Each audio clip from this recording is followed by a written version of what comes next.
So base building, all right, it breaks down into two really large gameplay sections, planning ahead and prepping, and then you've got the on-site where you're actually going to build.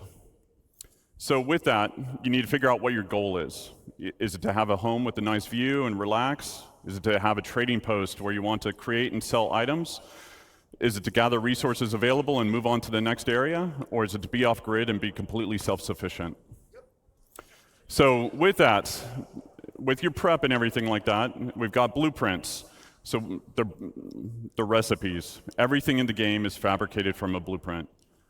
Players acquire blueprints via reputation rewards, missions, or rare NPCs. With any blueprint, you can actually do research on it and then create different variations. With materials, ranging from the common to ultra rare, you might find them at the local shop or have to travel around the universe to collect them. Unrefined, refined, simple materials, or even complex components will all go into the fabrication. With this, then you've got location, location, location. First area is high security, so you must purchase the land. The base is actually invulnerable because of the planetary shield tech. A security will show up to protect it as well. You pay for the privilege, you're taxed. So at this point, you won't have the best resources available. You won't have access to the best resources available on the planet. If you don't pay your taxes, the shields will go away after a period of time, and the base will become derelict and will collapse. But this is low risk, low reward. Then you've got low security. So again, you must purchase the land. It's owned by an independent corp, gang, or faction. Again, you don't have access to all the best resources on the planet. The base is vulnerable. AI NPCs will show up and protect the base if it's attacked. The protection will escalate over time. Player can also build defenses to help mitigate this as well. And then it's medium reward, medium risk. Then you've got lawless. So this is no protection other than what you build. There's shields, anti-air. Players can disable the shields by getting close to them and destroying them. High risk, high reward. Since there's no taxes, no protection fees, you get a high return on the resources that you collect. Now, there's some cross-shard and server meshing considerations that will kind of adjust this design in the future, but we'll get into that later once we're really building it. So from here, you've got the tools. So this is what we would consider a surveyor. With this, we want to actually cater to everybody's playstyle, whether you're solo or in an org. With this, you've got different buildings that you can produce, from small, medium, to large, to XL, or XL. So with the surveyor tool, you can only build the small buildings. With a vehicle, you can build small and medium-sized buildings.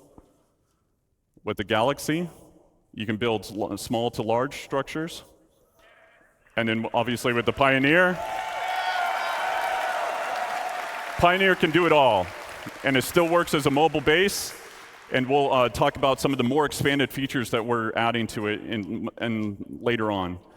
So, and then it's also, we're exploring what can be done in space, not just on the planet. So from here, you set off on your journey. So with the land claim, you put your tool down where you want, you launch the drone that is built into the machine, and then from there, this allows the player to access the base building and also land claim mode. With the land claim modes, the player can actually change the size and position of what area they want to claim, and it also shows you the cost and taxes associated with it. If it's in a taxable zone and you don't own the land, this interface will default to it. So if you own the land or it's in a lawless area, it'll automatically go to base building mode. So with the overhead view of the land, you can actually place down buildings exactly where you want.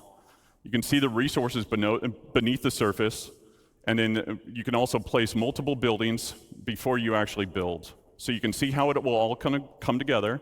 You'll see the resources that are needed for it. And then you can also switch back and forth between different modes, which are showing off the resource network and how you link basically power generators to consumers. And then the player can move or deconstruct existing buildings right now with no charge.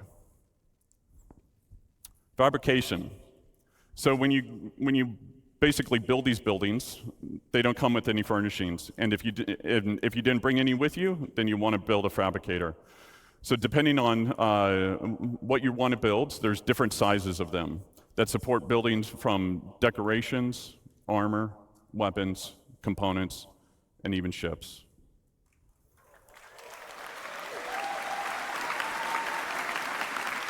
So like base building mode, you need blueprints, resources to craft what you want.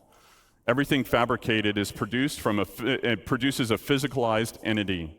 Stats and quality will depend on the quality of the materials actually used. Once you've done that and you've built your decorations, now you can actually fill the room the way that you want to fill it. So furnishings can be purchased at different locations, or they can actually be fabricated. You can do that via first person or in a dedicated mode in the Surveyor's tool. With that, you've got different types of buildings. So you've got utility style, which would be garages, freight elevators, landing pads, storefronts. And then you've got extractors. So with extractors, we want to make sure that nothing in regards to resource gathering is fully automated. A level of player engagement is always needed. So as Nick talked about before, there are different types of commodities, radioactive, perishable, et cetera. What you'll be doing is pulling out full containers. Then from there, it'll be repairing, or there's wear and tear associated with it, or even misfires like you saw in Thorsten's talk and Guillermo's talk yesterday. There's also upgrade paths for making them more efficient or resilient. Power generators. So with different types of power generators, there'll be some that are more cost-effective as well as effective in different areas. Solar panels will not always work in darkness. Fuel generators will need to be filled up every now and then batteries to store excess power. Then you've got producers, so things that will require the players to combine different resources to produce new items. And then you've got defense, so anti-air, anti-personnel, and then shield generators. And then the big one, we start development Q1.